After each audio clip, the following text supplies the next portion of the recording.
kako smo u izbornom procesu, interesantno je da čujemo kako se nekada biralo u Srbiji.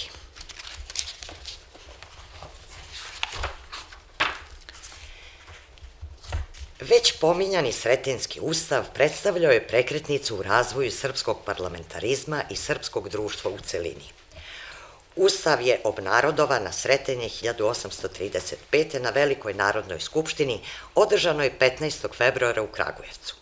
Donošenje Ustava omogućeno je na osnovu hatišerifa iz 1830. godine, a po ideji francuskog diplomate Boa Leconta.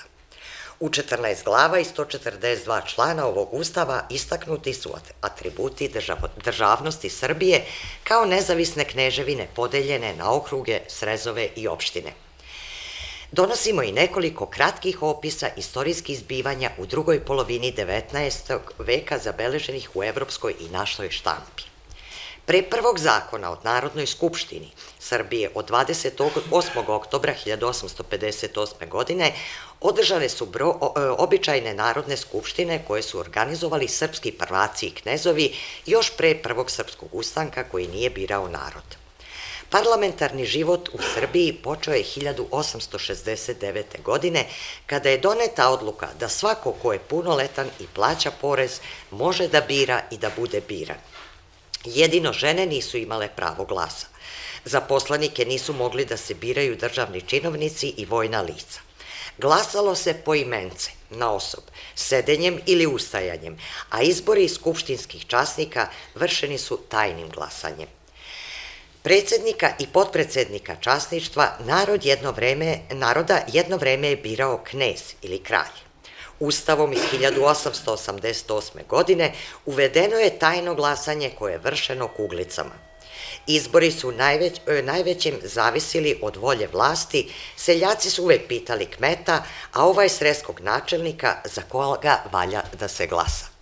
Primera radi, na izborima u Beogradu 1871. godine kandidat opozicije Aćim Čumić, profesor velike škole, umalo je dobio glasove sve dok policija nije odlučila da su izbori previše neizvesni i uvela rezervu u vidu palilulca i noćnih čuvara. Čumić na tim izborima nije prošao, ali je već na sledećim došao u priliku da ih sam namešta. Na zborovima 1874. godine kao kandidat opozicije dosetio se da kadrovi sve rešavaju. Potpuno se osigurao da na svim važnim mestima ima svoje ljude, pa je uspeo da promeni celokupno policijsko osoblje. Osnovao je tajni fond od 3000 dukata za kupovinu glasova i u isto vreme nemilice izdavao dozvole za otvaranje novih mehana. Nepotkupljive opozicionare jednostavno je uhapsio. Njegov suparnik bio je Jevrem Marković, brat Svetozara Markovića, koji ga je pobedio u Jagodini, ali je većinskim izborima Čumić postao predsednik vlade i poništio izbore u Jagodini.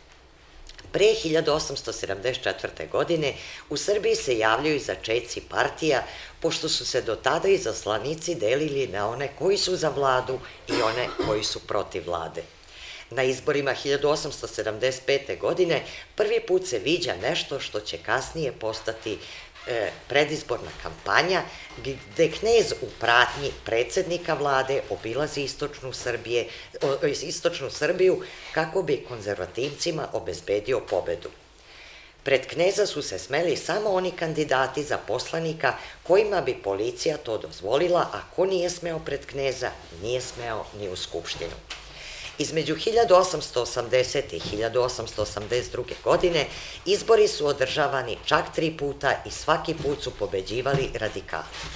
Na izborima u septembru 1883. godine radikali su opet dobili većinu da bi skupštinsko zasedanje počelo dekretom kralja Milana, a u roku od 10 minuta drugim dekretom skupština je raspuštena. Novi izbori održani su 26. aprila 1886. godine, a na njima ni jedan poslanik nije izabran na zakonit način.